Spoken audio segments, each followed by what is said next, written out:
आज हम बात करेंगे पितृदोष के बारे में। पितृदोष क्या है और इसके निवारण के उपाय क्या हो सकते हैं।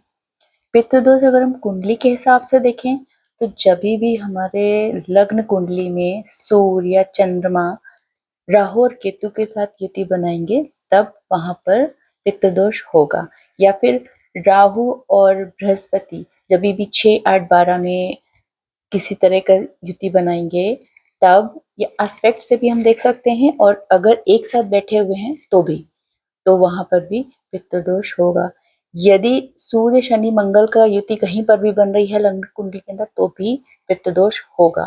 ठीक है। अभी सबसे बड़ी बात यह आती है कि पितृदोष तो है घर में, कुंडली में हम नहीं देख पा रहे हैं, तो हम अपनी जिंदगी में इसको कैसे पहचान सकते हैं। इसको ऐसे, एक तो पितृदोष जब भी होता है तो कई पीढ़ियों तक चलता रहता है, जब तक कि कुछ पितर ऐसे हैं जो उस योनि से मुक्त नहीं हुए हैं तो उनको जब तक या तो मुक्ति नहीं मिल जाएगी या फिर 7 पीढ़ी तक वो चलता ही है। तो उसको ब्रेक करने के लिए कोई अवश्य कुल में ऐसा पैदा होता है जो उनको तर्पण करके उन्हें मुक्त कर सकता है पितृयोनि से। ठीक है। तो अभी अगर हम अपनी जनरल लाइफ में देखें तो कैसे होता है पितृदोष। सबसे बड़ी संतान जो घर में है, आज के समाज में पुत्र या पुत्री दोनों हो सकते हैं, यदि वो मेहनत करने के बावजूद भी उसकी उन्नति नहीं हो रही है, किसी तरह से उसकी प्रोग्रेस नहीं हो रही है, वो कहीं पर स्टक हो गए हैं, या फिर घर में कलह का माहौल रहता है, और या फिर बीमारियों ने घर बना लिया है और जिनका कोई निवारण नहीं, मतलब उन्हें समझ में नहीं आया, डायग्नोस नहीं हो पा रही हैं जो बीमारियां, तब यहाँ पर हम इसको कंसिडर करते हैं पितृदोष के लिए। ठीक है।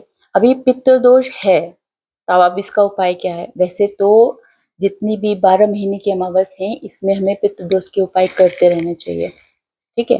सबसे बड़ी चीज है कि दान करते रहने चाहिए। अमावस का दान है। अमावस का दान का मतलब आप खाने की वस्तुएं दान कर सकते हैं, अपना श्रम दान कर सकते हैं, आपके पास श्रद्धा है जो है आप वो भाव दान करिए। सबसे बड़ी बात है वो। नहीं कुछ कर सकते हैं तो दीप दान अवश्य करिए, यानी कि अपने घर में पश्चिम में या फिर दक्षिण की तरफ में या रसोई के अंदर पे आप सरसों के तेल का दिया जला करके जरूर रखें। अभी पता चला पितृदोष है, लेकिन अब कई बार कई सारे प्रश्न होते हैं।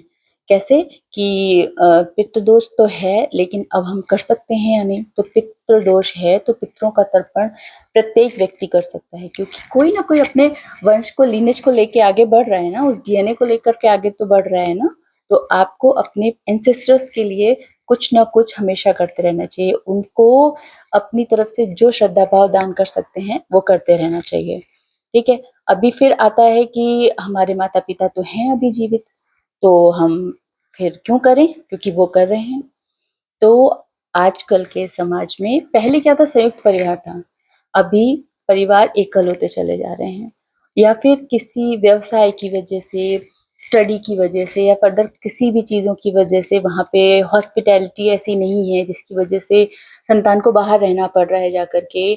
तो जब भी घर में रसोई अलग अलग है, यानी कि यदि घर में 4 पुत्र हैं और सभी अलग अलग रह रहे हैं, अलग अलग उनकी रसोइयां हैं, तो प्रत्येक रसोई से पितरों के लिए कुछ ना कुछ भोजन अवश्य बनना चाहिए, या फिर कुछ ना कुछ उस घर से दान अवश्य होना चाहिए। इसमें कोई वो नहीं है कि आप माता पिता अलग रह रहे हैं। कभी कभी तो एक ही घर में अलग अलग रहते हैं कि पुत्र अलग रह रहा है, पिता अलग रह रहे हैं, या एक ही शहर में अलग अलग रह रहे हैं, तभी भी प्रत्येक रसोई से पितरों के लिए कुछ ना कुछ भोजन अवश्य निकलना चाहिए। और कभी नहीं आप कर सकते हैं तो ये जो पितृ पक्ष आता है 15 दिन का, 16 दिन का, इसमें आप पितरों के लिए तर्पण, श्राद्ध, पूजन जरूर करें। अभी आता है कि अब हम बड़े भाई कर सकते हैं या छोटे भाई कर सकते हैं, हम तो मध्यम में हैं, हम नहीं कर सकते, तो ऐसा भी नहीं है। ये भी एक सामाजिक प्रक्रिया थी जब संयुक्त परिवार था, कि जो बड़े होते थे उनको सामाजिक समझ ज्यादा थी और उनको पूजा पाठ इस तरह के रिचुअल्स, क्योंकि कहीं ना कहीं वो बहुत एज में आ जाते थे तो उन पे ये सारी चीजें डाल दी जाती थी कि अब वो आराम से ये सारे काम कर सकें। और जो छोटा होता था उसको तो छोटा कंसीडर करते थे कि मतलब इसको शायद समझ नहीं है, या फिर अगर मझला व्यक्ति है तो उसके ऊपर सबसे ज्यादा भार होता था कि उसको व्यवसाय भी करना है, अपना घर क्योंकि संयुक्त परिवार है तो उसमें सब एक साथ होते थे, किसी का ये नहीं था कि मैं ये अर्निंग कर रहा हूँ तो ये खर्च मैं करूँगा या फिर उसका कोई हिसाब-किताब, ऐसा कुछ भी नहीं था। तो इस परिप्रेक्ष्य में थी ये बातें कि बड़ा करे या छोटा करे, मझला नहीं कर सकता, मगर अभी ऐसा कुछ भी नहीं है। प्रत्येक व्यक्ति कर सकता है पितरों के लिए तर्पण, ठीक है। अभी आता है कि स्त्रियां कर सकती हैं या नहीं कर सकती हैं। कई बार होता है कि बेटियां हैं उनको, अभी वो कर सकती हैं कि नहीं कर सकती, तो बिल्कुल कर सकती हैं। क्यों नहीं कर सकती?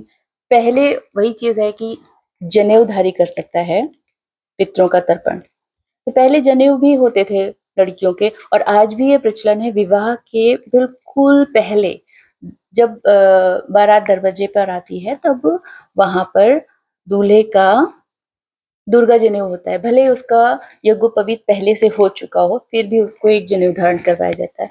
वो जनेऊ प्रतीक किस चीज का है?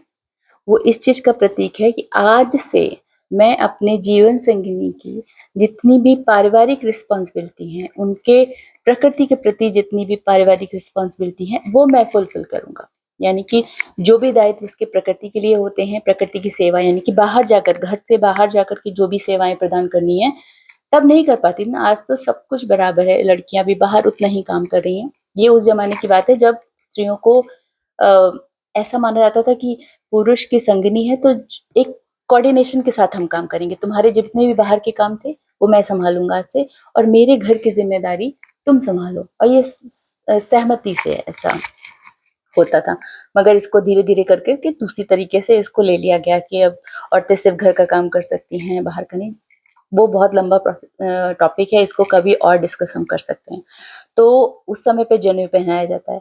तो ये प्रत्येक व्यक्ति की जिम्मेदारी है कि वो अपनी पत्नी के परिवार की और प्रकृति की, और जितना भी वो बाहर ले जा करके जो दान दक्षिणा करती थी उसकी सारी जिम्मेदारी वो खुद ले। नहीं लेता है तो ये भी कहीं ना कहीं आपके उन कर्मों में जुड़ता है जो आपको आगे आने वाली पीढ़ी में पितृदोष प्रदान कर सकते हैं।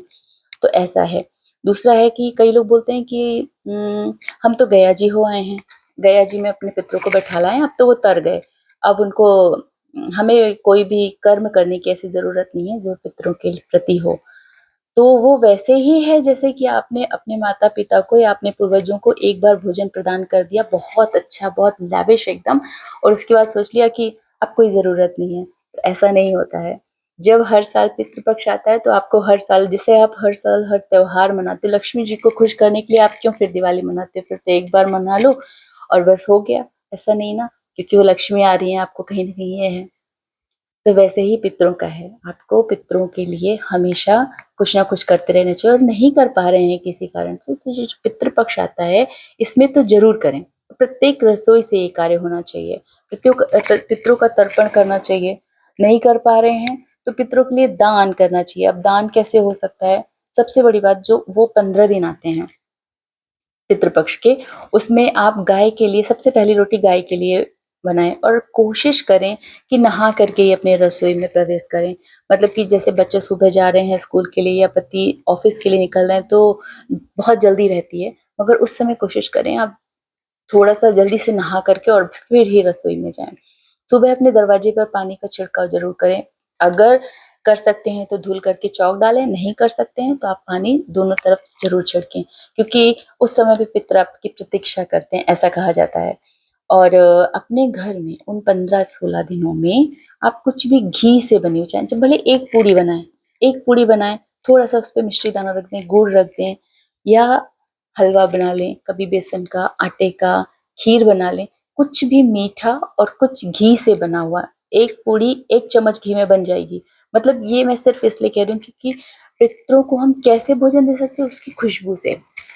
हम यज्ञ करते हैं तो यज्ञ का जो भी हम भाग देते हैं वो कैसे पहुंचता है? उसकी अरोमा से, या फिर आग में जो हम जला देते हैं, भस्म हो जाती जो चीजें उसके थ्रू, धुएं के थ्रू, या कैसे भी, जो हमें दिखता नहीं है। तो वैसे ही घी से बनी हुई चीजें हमारे एंसेस्टर्स को वो खुशबुएं बहुत पसंद होती हैं, बहुत प्रभावित करती हैं उनको। तो एक तो ये कि आपको गाय की रोटी डेली निकालनी है, नहा के स्नान करके ही जाना है रसोई में। दूसरा कि आपको कुछ मीठा, कुछ घी से बना हुआ ज़रूर बनाना है। उन पूरे क्योंकि आप अगर ये सोचें कि हमारे दादाजी का या हमारे पिताजी का या हमारे माताजी का श्राद्ध तो इस दिन होता है, पर्टिकुलर दिन पे होता है, तो आप सोच के देखिए पिछले कई पीढ़ियों से क्या हर दिवस यानी हर तिथि को किसी न किसी की तो मृत्यु अवश्य हुई होगी। तो क्या बनता नहीं है कि आप जिस वंश से बिलॉन्ग कर रहे हैं, जिस वंश को आगे ले जा रहे हैं, उसके प्रत्येक व्यक्ति के लिए आप करें क्योंकि आपको नहीं पता कि आपका जन्म किस वजह से हुआ। हो सकता है पितरों की बड़ी आशा हो आपसे, किसी से नहीं हो, किसी संतान से नहीं हो, आपसे हो, आपके पास दिया हो उन्होंने, आपसे वो इतना उम्मीद रखते हों, तो ज़रूर करें। और अमावस वाले दिन हवन ज़रूर करें, हवन में तेल और जौ का प्रयोग ज़रूर करें और हो सके तो पंडितों को बैठा के अपने घर में खाना खिलाएँ, नहीं हो सके तो बाहर जाके मनपसंद की चीज़ों का दान करें। और इससे कम से कम आपको जो पितृ पक्ष से सॉरी पितरों से रिलेटेड जो भी प्रॉब्लम आ रही है एटलीस्ट वो नहीं आएगी। और आप ये सब कर्म और हर अमावस आप ये चीज़ गाँठ बाँध लें कि हर अमावस को हमें कुछ नहीं करना है तो दीपदान तो ज़रूर करना है।